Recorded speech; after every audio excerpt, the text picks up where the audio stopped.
and it fits very nicely in here. And I started to think that I wanted my work to become more interactive with collectors. So I thought the idea of pushing this out and being able to take this little bee out and be able to wear it really was special. It was a new special step for me. And this is the wax model for this. This is the kind of thing you never get to see.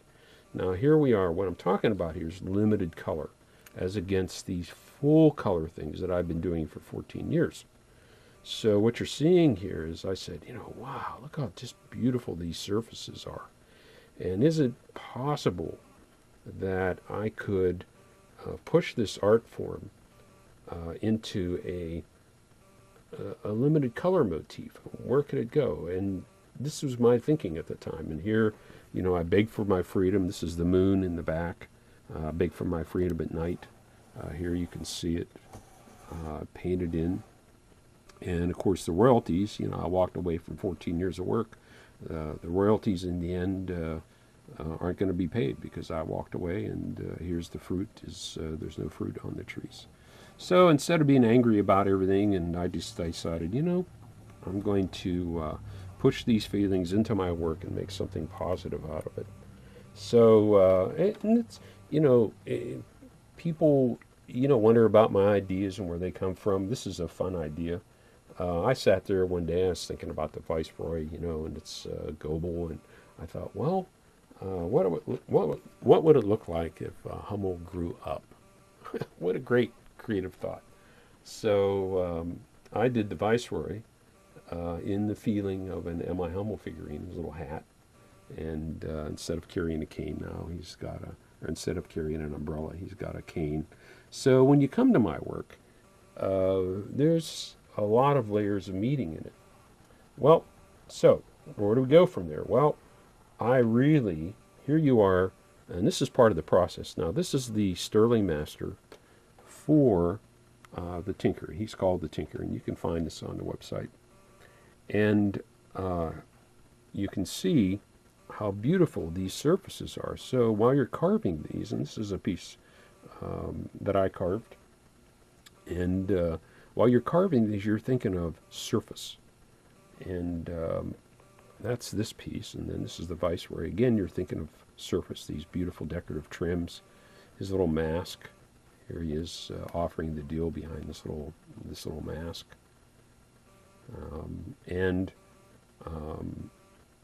So here you see this is 1995 that I carved this one. Well, I got to looking at this in the front. This is called the garden because I'm saying in the story that I carved under a tree, a strawberry bush in my garden. I just decided this was just too beautiful to not bring to market in another way. So I created this wonderful sterling, and I've done them in gold as well, bracelet for my wife. And so you can see this extension of just limited color. We say, well, okay, so under those Goebel years, I worked on Norman Rockwell. We did them in a pewter finish with limited color. And I continued on to think about this after I left Goebel. This is a symbolic piece. Here's that ivory finish again.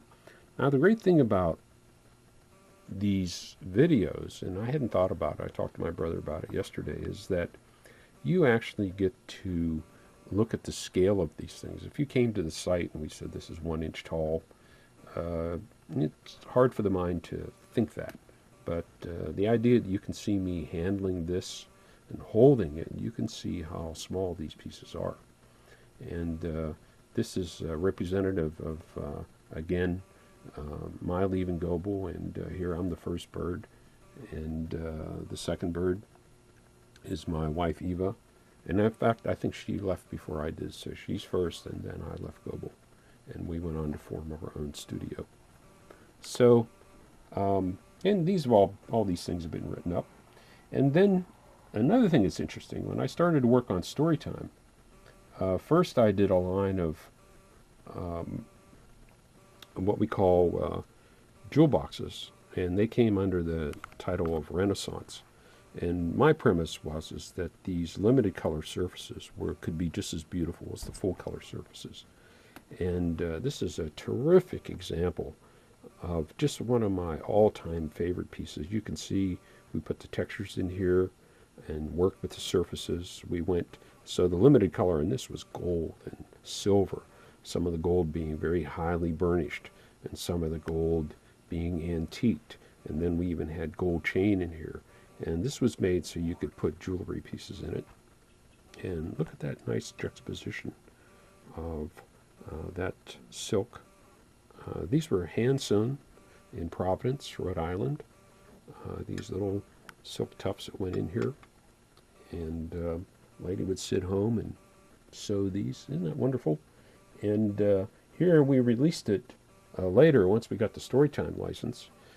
We released it as a full color. It's a very same model, very same shrinkage rates, and here it is in full color. And no one's going to say to me that this is better than this or this is better than this, but you can see just how different these are.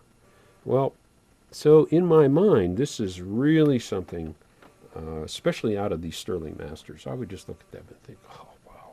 So I began to really have a warm spot in my heart for jewelry. I've done probably 30 pieces of jewelry in my time, and it's come out of working on the sterling masters. So here's this foundation of the beginning of heirloom boxes.